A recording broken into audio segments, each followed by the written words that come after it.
The galaxy was burning for 30 years. The war between the Velari Dominion and the Krythos Collective had consumed everything in its path, entire star. Systems turned to ash, billions of lives ended in fire and silence. The two greatest powers in known space fought with a hatred that seemed endless, and every species caught between them had to choose a side or die. Every species except one, on the edge of the galaxy, far from the main battlefields, there was a small pocket of space that belonged to humanity. 14 colonies, orbiting yellow and orange stars, a home world called Earth, a population of 12 billion spread across worlds that most aliens had never heard of. The humans had discovered faster than light travel. Only 80 years ago, by galactic standards, they were infants. Their ships were small, their territory was tiny, their military was laughable compared to the massive fleets that clashed in the galactic core. When the war began, both sides sent diplomats to Earth. The Velari came first. Their ambassador was a tall creature with silver skin and 4 arms. He stood before the United Terran Coalition's council and spoke of honor, of duty, of the threat that the Kryos posed to all civilized life. Join us, he said. Together we will crush the Krythos and bring peace to the galaxy. You will have our protection. You will have our technology. You will have a place in the new order we will build. The human leaders listened. Politely, they asked questions, they took notes, and then they said no. Kryos came next. Their ambassador was shorter, covered in hard black scales, with eyes that glowed red in the dim light of the council chamber. He spoke of strength, of survival, of the weakness of the Velari. Join us, he said. The Velari are dying. Their empire crumbles. We are the future. Stand with us and you will share in our victory. Stand against us and you will share in their defeat. The human leaders listened politely. They asked questions, they took notes, and then they said no. Both ambassadors left, confused and angry. The humans had chosen neutrality. They would not fight for either side. They would not allow military vessels from either faction to enter their space. They would not provide resources or intelligence or support of any kind. The galaxy left cowards, Theory General said. They hide in their little corner of space and pretend the war does not exist. They are irrelevant weaklings. The Krythos commanders agreed. They have no honor. They have no courage. They are beneath our notice. And so the war continued, and humanity was forgotten, but not everyone dismissed the humans so easily. Ambassador Kathra of the Velari Dominion was old. He had served his people for 200 years, and he had learned to watch carefully and speak little. After his failed mission to Earth, he did not return home immediately. Instead, he stayed at the edge of human space for several months, observing what he saw troubled him. Human ships patrolled their borders constantly, not warships. At least they did not look like warships. They were small vessels with powerful sensors, and they watched everything. Every battle that occurred within sensor range was recorded. Every weapon fired, every tactic used, every ship destroyed. The humans were studying the war. Kathra also noticed something else. Construction activity around human colonies had increased dramatically. New stations were being built in the asteroid belts. New facilities were appearing on moons and planets. The humans claimed these were mining operations and research outposts, but there was something strange about the energy signatures coming from these locations. When Kathra returned home, he requested a meeting with the High Council. He stood before the most powerful leaders of the Velari Dominion and delivered his warning. The humans are not hiding from the war, he said. They are preparing for something. I do not know what they are building, but I believe we should be concerned. The High Council listened politely. They asked questions, they took notes, and then they ignored him. The humans are primitives, the war minister said. They discovered space travel less than a century ago. They have no industrial base, they have no military tradition. Even if they wanted to threaten us, they could not. But the construction activity Kathra began, mining operations, the war minister interrupted. Nothing more. We have real enemies to worry about, Ambassador. The Sithos are pushing into our territory.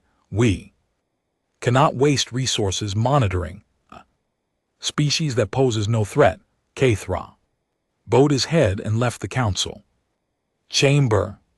He knew he was right, but he could not prove it, and so he did the only thing he could do. He continued to watch. 15 years passed. The war grew worse. Both sides were exhausted. Resources were running low. Entire fleets had been destroyed and rebuilt, and destroyed again. The original reasons for the war had been forgotten. Now they fought simply because they had always fought, because stopping would mean admitting that all the death and destruction had been for nothing. On Earth, the humans continued their quiet existence. They traded with neutral species. They expanded their colonies.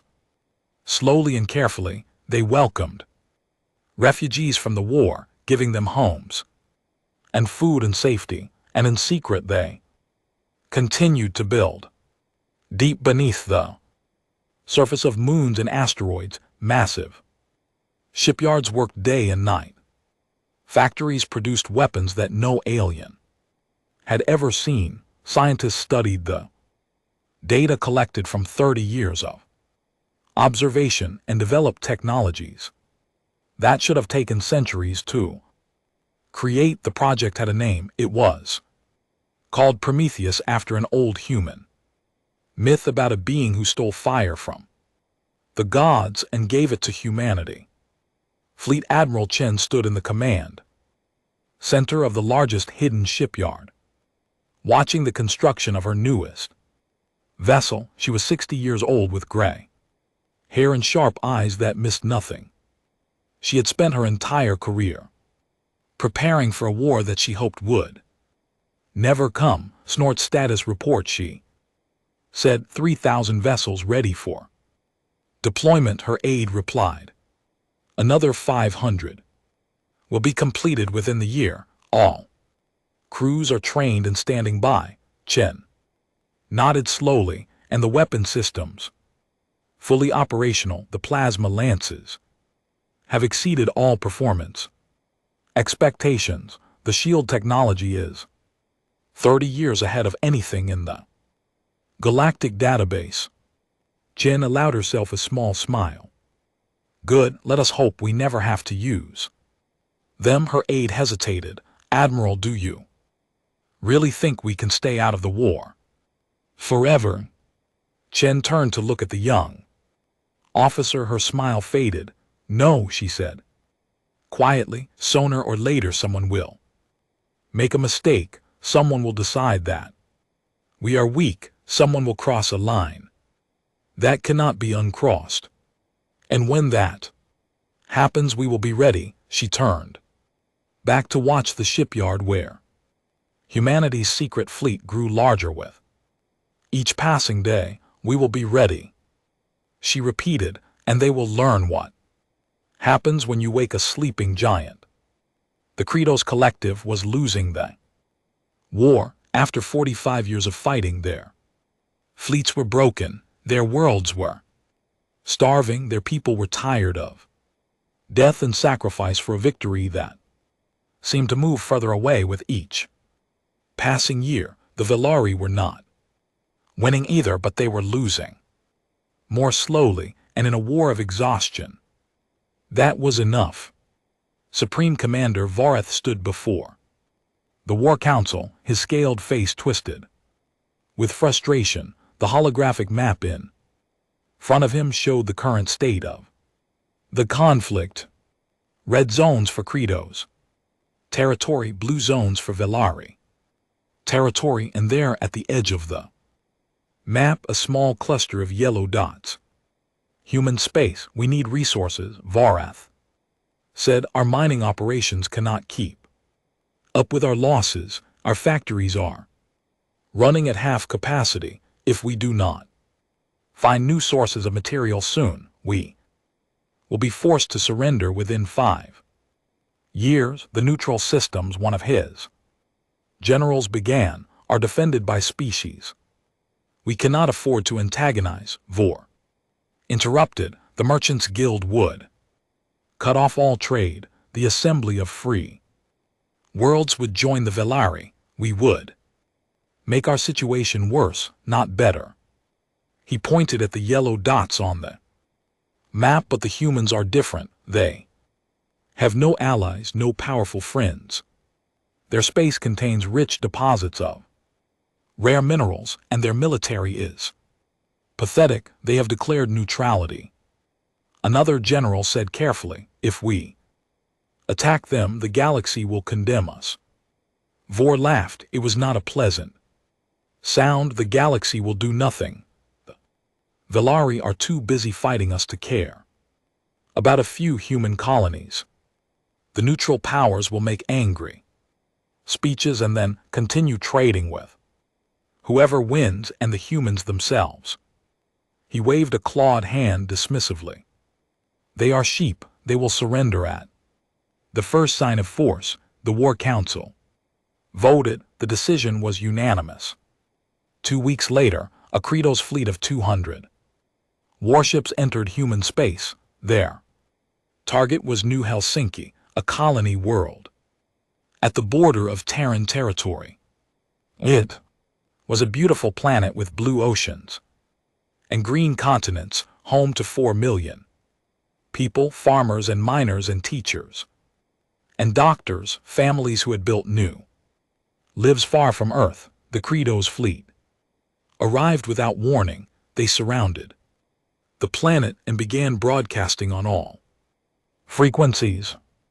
Attention, human colony. This world now belongs to the Cethos Collective. You will surrender immediately. All resources and infrastructure will be transferred to Credos control. Any resistance will be met with overwhelming force.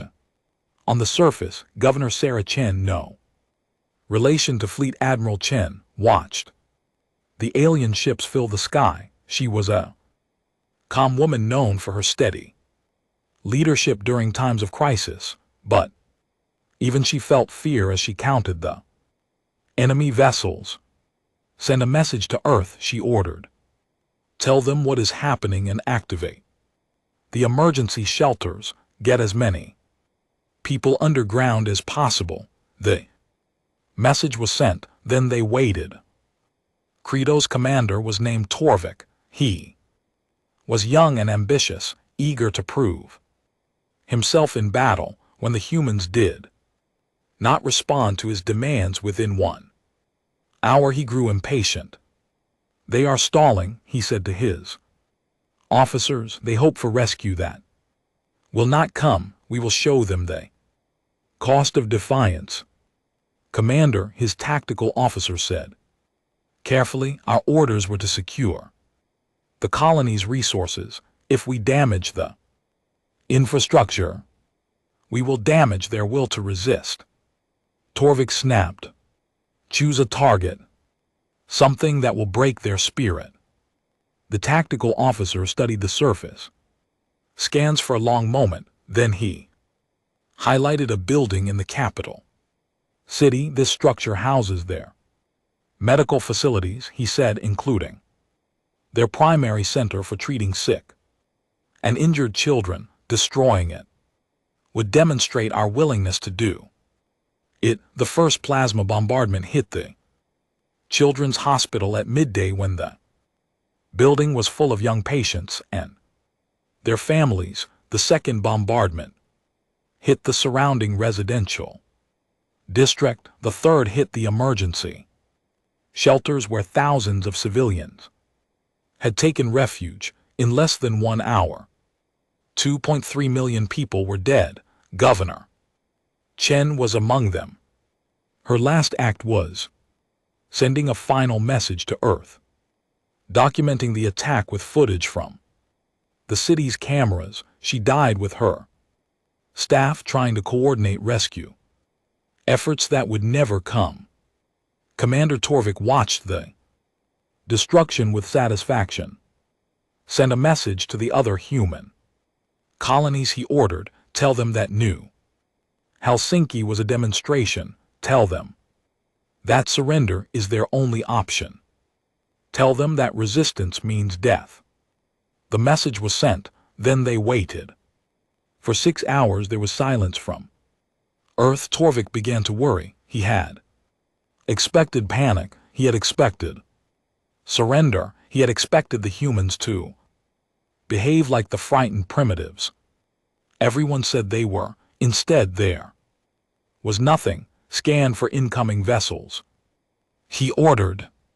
No contacts detected. His sensor officer reported. Human space appears quiet. Then where is their response? Where are their pleas for mercy? No one had an answer. On Earth, the government had received Governor Chen's final message. They had watched the footage of the bombardment. They had seen the children's hospital collapse into burning rubble. They had counted the dead. Fleet Admiral Chen, who had just learned that her distant cousin was among the victims, stood before the emergency council. Her face showed no emotion, but her hands were shaking.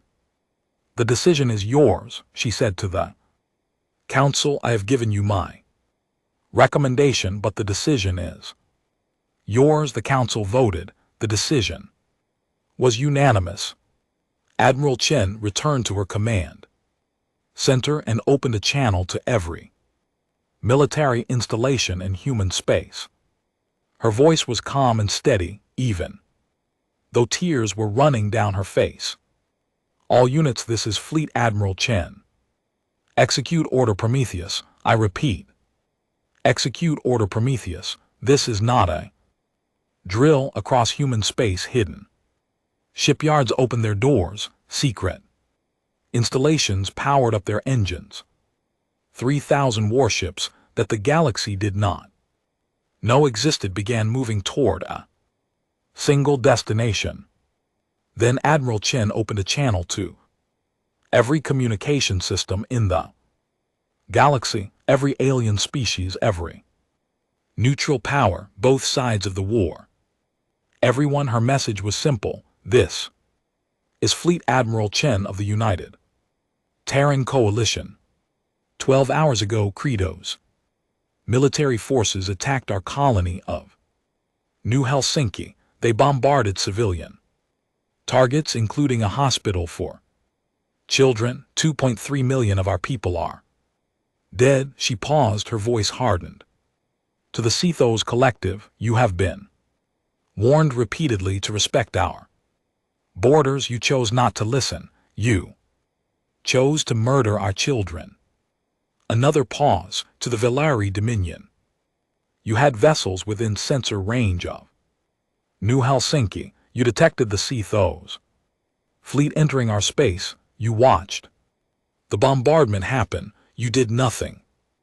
Her final words echoed across the galaxy. To everyone listening, you crossed the last line. God help you. Because we will not. The transmission ended. Commander Torvik, still orbiting the ruins of New Helsinki, felt a cold feeling spreading through his chest. Get me the Supreme Commander, he said, now. Before the connection could be established, his sensor officer spoke in a voice filled with confusion and fear. Commander, I'm detecting incoming contacts, multiple FTL signatures. I don't understand these readings.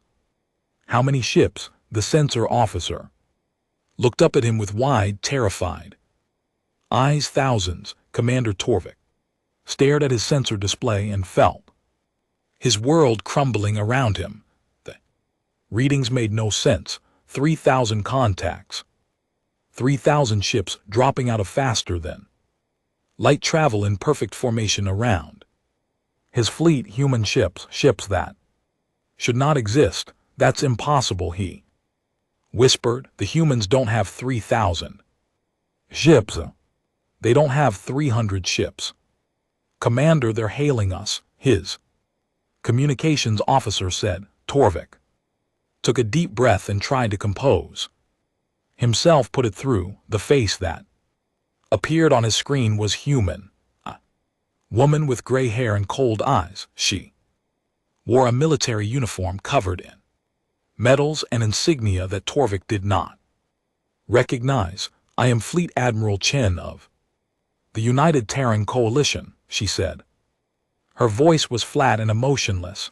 You are Commander Torvik of the Krythos Collective. You are responsible for the deaths of 2.3 million civilians, including the destruction of New Helsinki Children's Hospital. Torvik opened his mouth to respond, but Chen continued without pause. You have one opportunity to surrender. Power down your weapons and shields. Prepare to be boarded. You and your officers will face trial for war crimes. Your crews will be detained until the end of hostilities. This is your only warning. For a moment, Torvik considered surrender. The human fleet surrounded him completely. Their ships were unlike anything in the galactic database, sleek vessels covered in weapons that his computer could not identify. Their power signatures were enormous. But surrender meant disgrace. Surrender meant admitting that he had made a catastrophic mistake, and some part of Torvik still believed that the humans were bluffing, that their ships were just empty shells meant to frighten him. You are the ones who should surrender, he said, forcing confidence into his voice. The Krythos Collective will send reinforcements. Your little fleet cannot stand against the full power of your choices made. Admiral Chen interrupted. May whatever gods you worship have mercy on your souls. The transmission ended. The Battle of New Helsinki lasted 11 minutes. The Krythos opened fire first, launching missiles and plasma beams at the nearest human ships. Their weapons were powerful. They had destroyed entire Velari fleets with these weapons. The missiles exploded harmlessly against human shields. The plasma beams splashed across hulls designed to absorb and redirect energy. Not a single human ship was damaged. Then the humans returned fire. The weapons they used were something new. Concentrated beams of energy that cut through Krythos shields like they did not exist. Torpedoes that seemed to phase through armor before detonating inside the ships. Electronic warfare systems that shut down targeting computers and navigation systems. Commander Torvik watched his fleet die. Around him, one by one, his ships exploded or went dark. Officers screamed for orders, but there were no orders to give. There was nothing that could be done. His flagship was the last to fall. As the human weapons tore through his bridge, Torvik had time for one final thought. We made a terrible mistake. Then there was fire, and then there was nothing. Across the galaxy, intelligence Agencies scrambled to understand what had happened. The humans had been dismissed as primitives. Their technology was supposed to be decades behind the major powers. Their military was supposed to be tiny and poorly equipped. Everything the galaxy knew about humanity was wrong. Within hours, information began leaking from human space. Defectors and spies and captured communications revealed the truth. For 80 years since the moment they discovered faster than light travel, humanity had been preparing for war. They had built shipyards in secret locations throughout their territory. They had studied every weapon and every tactic used in the galactic conflict. They had developed technologies that combined the best of alien science with human innovation. And they had waited. The 14 colonies that the galaxy saw were just the surface. Beneath those colonies, inside asteroids and moons and hidden stations, humanity had built an industrial base capable of producing thousands of warships. They had trained millions of soldiers. They had prepared for the day when someone would be foolish enough to attack them. Project Prometheus was not just a weapons program. It was an entire civilization hidden in plain sight. The Velari Dominion was the first to react. High Counselor Vareth sent a diplomatic mission to Earth within days of the battle. His message was one of friendship and alliance. The Sithos are our common enemy, his ambassador declared before the Human Council. We have fought them for 45 years. We share your outrage at their atrocity. Let us join forces and destroy them together. The Human Council listened politely. They asked questions. They took notes. Then Admiral Chen spoke. Ambassador, she said, our intelligence services have provided us with detailed records of the New Helsinki massacre. We know exactly what happened and when it happened. We know which ships were involved. We know which commanders gave which orders. She leaned forward. We also know that Velari patrol fleet was positioned less than 2 light towers from New Helsinki. Your ships detected the Sithos fleet entering our space. They tracked the movement of the enemy vessels. They recorded the bombardment. The ambassador's face went pale. They had time to warn us. Admiral Chen continued. They had time to intervene. Your ships could have reached New Helsinki before the Credos began their attack, but your commanders chose to watch. They chose to let our people die. Admiral Chen, I assure you, your government made a calculation. Chen interrupted. You decided that a Creos attack on human space would weaken both your enemy and a potential future rival. Snorts, you decided that 2.3 million human lives were an acceptable price for that advantage. She stood up. You were wrong. Ambassador tried to speak, but Chen raised her hand. The United Terran Coalition has reviewed the evidence. We have considered all factors, and we have reached a decision. She looked directly at the ambassador with eyes full of cold fury. Humanity declares war on the Krythos Collective for their unprovoked attack on our people, and humanity declares war on the Velari Dominion for their complicity in that attack. The ambassador stumbled backward. You cannot be serious. You cannot fight both of us. It's suicide. We have 3,000 ships in active service. Admiral Chen replied. We have another 2,000 under construction. Our weapons are superior to anything in your arsenals. Our soldiers are trained for exactly this scenario.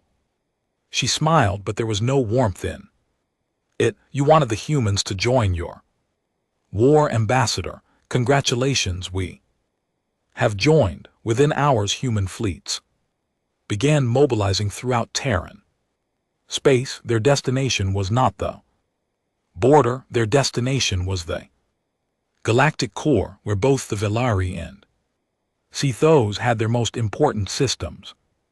The message that accompanied their departure was broadcast on every frequency, in every language, to every corner of the galaxy. Remember New Helsinki. Ambassador Kathra, the old Velari diplomat who had warned his people about humanity years ago, watched the news. From his retirement home, he felt no satisfaction in being proven right. He felt only sorrow for what was coming. I told them, he said, to no one in particular. I told them the humans were watching. I told them the humans were preparing. He closed his eyes. And now everyone will learn what happens when you make an enemy of a species that was willing to wait 80 years for the right moment to strike. On Earth, in the memorial garden that had already been established for the victims of New Helsinki, a young soldier stood before the newly planted trees. Each tree represented 1,000 dead. There were 2,300 trees. The soldier's name was James. His sister had been a nurse at the children's hospital. I'm coming, he whispered to the trees. We're all coming, and we won't stop until the people who did this answer for every single life they took. He turned and walked toward the transport that would take him to his ship. The war had begun. 6 months after the Battle of New Helsinki, the galaxy had learned to fear humanity. The war that had dragged on for 45 years between the Velari and the Krithos changed completely when the humans entered. Both alien powers had expected the newcomers to be a minor nuisance, easily crushed or ignored, while they continued their eternal struggle against each other. They were wrong. Human fleets moved through space with terrifying speed and precision. They struck military bases and supply lines. They disabled weapon factories and shipyards. They captured strategic systems that both powers had fought over for decades, and they did it without committing atrocities. This confused the aliens more than anything else. The Cephos had bombarded civilian cities. The Velari had used biological weapons against enemy populations. Both sides considered such tactics normal parts of warfare, but the humans were different. Admiral Chen had issued strict orders to every ship in the fleet: no attacks on civilian targets, no orbital bombardments of populated areas, no weapons of mass destruction. Any officer who violated these rules would face court-martial and execution. We are not monsters, she told her commanders. We fight to protect our people and to punish those who harmed them.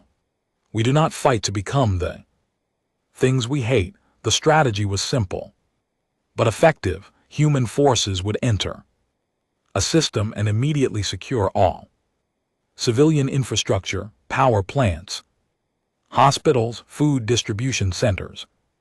All were protected. Then they would systematically destroy every military target in the system. The alien populations, expecting destruction, instead found themselves alive and mostly unharmed. Human soldiers distributed food and medical supplies.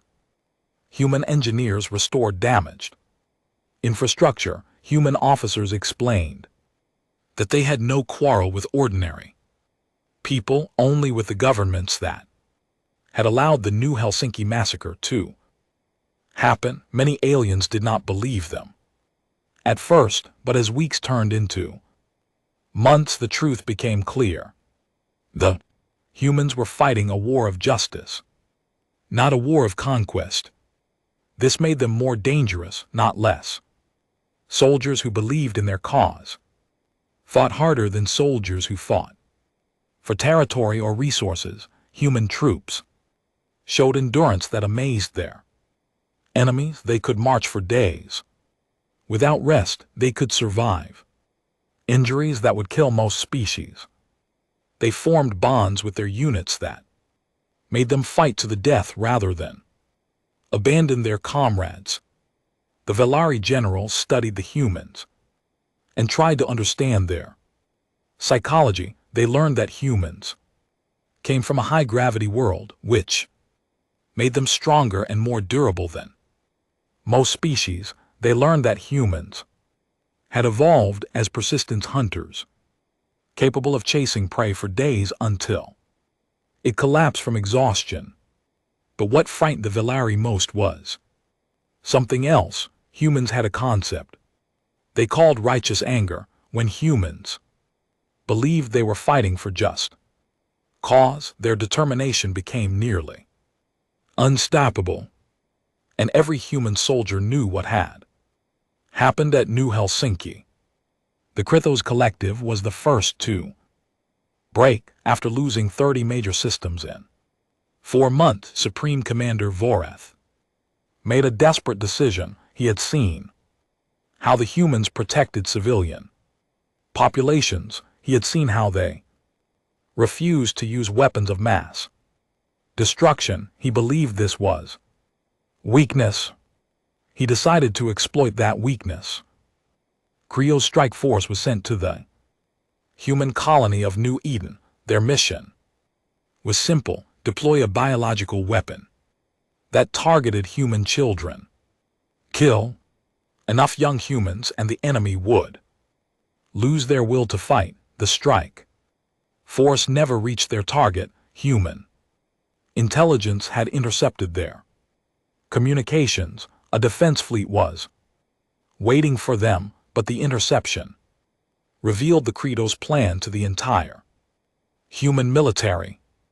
Admiral Chen read the intelligence report in silence. Her staff watched her face, waiting for her reaction. For a long moment she said nothing. Then she spoke, and her voice was colder than anyone had ever heard it. They tried to kill our children again. She stood up.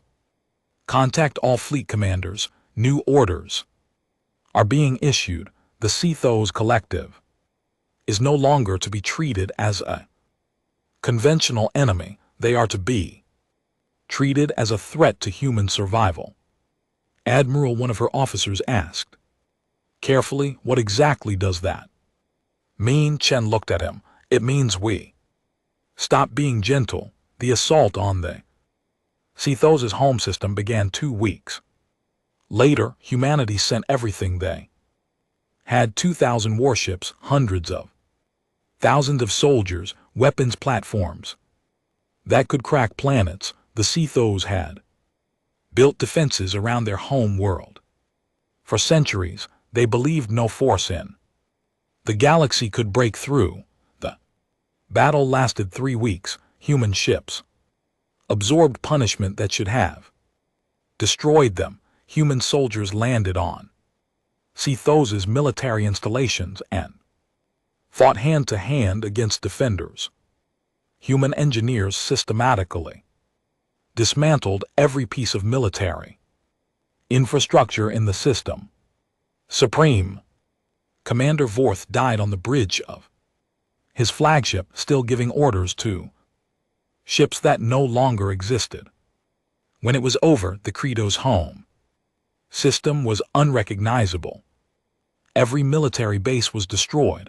Every shipyard was rubble. Every weapons factory was gone. The Krythos fleet, once the terror of the galaxy, had ceased to exist, but Admiral Chen kept her promise. The civilian populations were untouched. Cities still stood, hospitals still functioned, schools still taught children. The Krythos were not destroyed. They were simply removed from the Galactic stage, human forces established. A quarantine around the Cethos home. Systems, no ships could enter or leave. No military technology could be developed.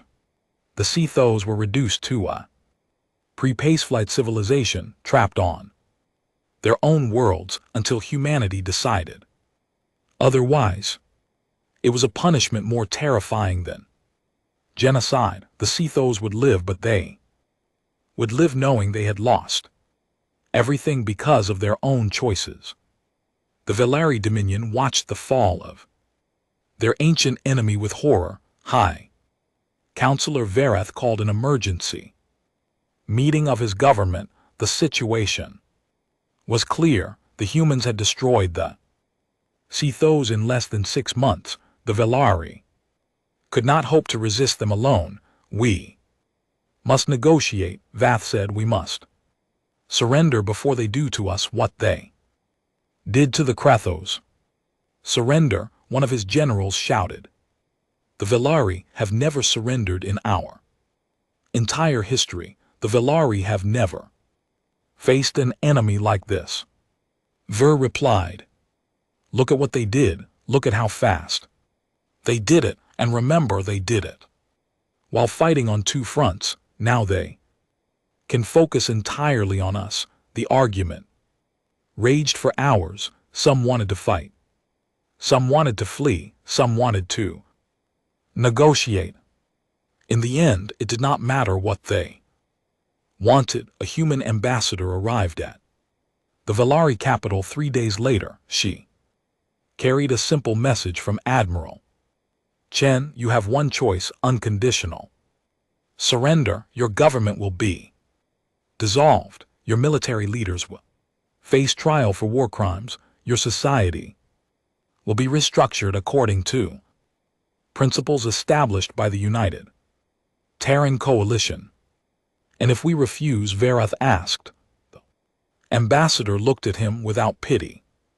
Then look at the CTO's home system and imagine your worlds in their place. We would prefer not to do that, but we will. If we must. Ver closed his eyes. How long do we have to decide? You have until tomorrow morning. After that, our fleets will begin their advance. The ambassador left. Ver sat alone in his chambers for a long time, thinking about the choices his people had made, about the patrol fleet that had watched New Helsinki burn, about the calculation that had seemed so clever at the time. We thought they were sheep, he whispered to himself. We thought we could use them against each other. He laughed bitterly. We were the sheep, and we invited wolves into our home. The next morning, the Velari Dominion surrendered unconditionally. The war was over. 2 years after the New Helsinki massacre, the galaxy was at peace. It was a strange and uncomfortable peace for many species. They had spent so long living in fear of the Velari and the Cethos that they did not know how to live without that fear. Now both powers were gone, one quarantined, one dissolved, and the humans stood where they had once stood. The United Terran Coalition did not claim an empire. They did not occupy alien worlds or demand tribute from conquered peoples. Instead, they established something they called the Terran Accords. The Accords were simple.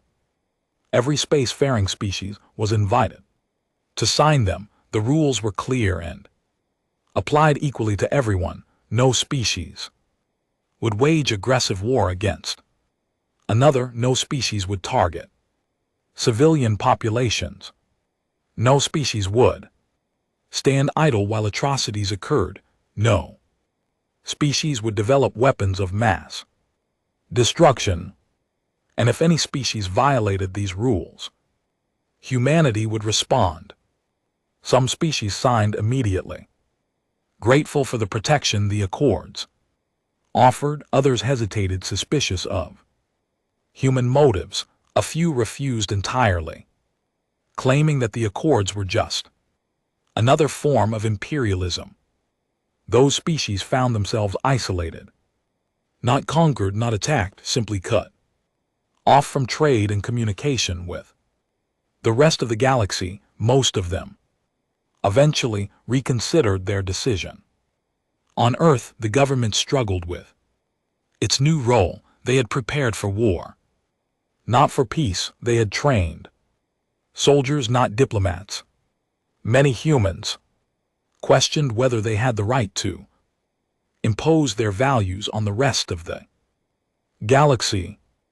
Admiral Chen, now retired from active service, gave a speech to the United Terran Coalition Council 6 months after the war ended. Her words were broadcast across human space. We did not ask for this responsibility, she said. We wanted to be left alone. We wanted to build our colonies and raise our families and live our lives in peace.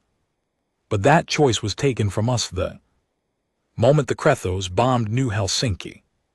She paused. Now we have a choice to make. We can use our power to dominate and control like the Velari and Sithos. Before us, we can build an empire on fear and force. Many species expect us to do exactly that. Her voice grew stronger, but that is not who we are. We are the species that watched a galactic war for 45 years and refused to participate. We are the species that won a war without committing atrocities. We are the species that punished our enemies but did not destroy them. She looked directly at the council. Our power means nothing if we use it for selfish ends. Our victory means nothing if we become the monsters we defeated. We must be better than those who came before us. We must prove that strength can serve justice, not just conquest. The council voted to maintain the Accords as they were. No expansion of human territory, no demands for resources or tribute, only the enforcement of basic rules designed to prevent another New Helsinki from ever happening. Years passed. The galaxy slowly healed. Former Velari officers faced trial for war crimes. Some were executed, others were imprisoned. Many were simply forbidden from holding any position of authority for the rest of their lives. The Velari people, freed from their old government, began building something new. Human advisors helped them establish democratic institutions. Human educators taught their children about the war from perspectives their old government had hidden from them. It was not easy. Generations of hatred could not be erased overnight, but slowly, carefully, progress was made. The Sithos quarantine remained in place. Human ships patrolled the borders of their space, ensuring that no vessels entered or left. Inside the quarantine zone, the Sithos were forced to live without the technology that had once made them a galactic power. Some humans argued that this was too cruel, that the Sithos should be given a chance to prove they had changed, that permanent quarantine was a punishment that would last forever. Admiral Chen, when asked about this, gave a simple answer. They tried to kill our children twice. Some crimes cannot be forgiven. Some punishments must be permanent. The Krethos will remain. They are until the heat death of the universe, or until every human who remembers New Helsinki is dead. She looked at the questioner with hard eyes. Currently, I remember New Helsinki very well. The questioner did not ask again. On a space station orbiting the ruins of New Helsinki, a memorial museum opened. 10 years after the massacre, millions of visitors came from across the galaxy to see the exhibits. They walked through halls filled with photographs of the Dead, they read testimonies from. Survivors, they watched footage of the bombardment that had killed 2.3 million people. At the center of the museum was a single room. It contained nothing but names. The walls were covered with the names of every person who died that day. It took visitors hours to read them all. Outside the museum, on the surface of the memorial moon that had been constructed in orbit around the planet, there was a garden. Each of the 2.3 million dead had a tree planted in their memory. The forest stretched across the entire moon, visible from space. Velari historian named Kathra, the same Kathra who had once warned his people about humanity, visited the memorial. The 15th year after the war, he was very old now. His silver skin faded and wrinkled. A young human officer served as his guide. They walked through the museum in silence. When they reached the room of names, Kathra stopped and stared at the walls for a long time. I tried to warn them, he said finally. I told the High Council that the humans were dangerous. I told them that your species was watching and preparing. They did not listen. The human officer nodded but said nothing. I have a question, Kathra said, one that has bothered me for many years. Ask. Kath turned to face the young human. You had this power for 80 years. You could have ended the war between my people and the Krethos at any time. You could have saved billions of lives on both sides. Why did you wait? Why did you let so many die when you could have stopped it? The officer was quiet for a moment, then he walked to the window and looked out at the forest of memorial trees. Because we needed to be sure, he said. Sure that we were fighting for the right reason, sure that we were not just another empire using force to get what it wanted. He turned back to Kathra. Power without principle is just tyranny. With better weapons, we waited until we had no choice, until our cause was just beyond any doubt, until the galaxy could see that we were not aggressors but defenders. Kathra considered this. And now you have more power than any species in galactic history. What will you do with it? The officer smiled faintly, hopefully. Nothing. We will watch. We will wait. Snorts. We will pray that no one is ever stupid enough to cross that line. Again he looked back at the forest, and if they do, we will be ready just like before. Catherine nodded slowly. I believe you, he said, and I believe the galaxy is safer because of it. 100 years after the New Helsinki massacre, the galaxy knew a peace it had never experienced before. Wars had not ended entirely. There were still conflicts, still violence, still tragedy, but the great wars, the wars that consumed entire civilizations, those were gone. The humans watched over everything. Their fleets patrolled the borders between species. Their diplomats mediated disputes. Their soldiers responded when the accords were violated.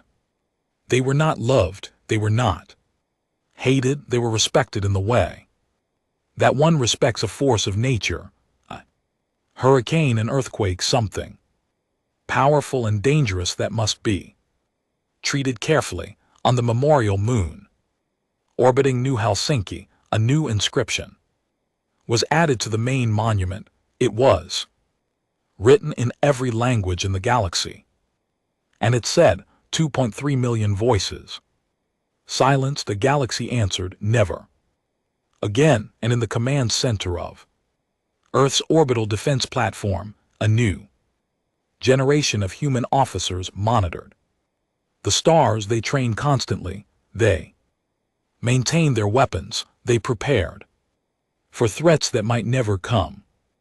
because they remembered the lesson of their ancestors. Peace was wonderful, peace was precious. Peace was worth any price, but peace was only possible because somewhere someone was ready for war, and humanity would always be ready.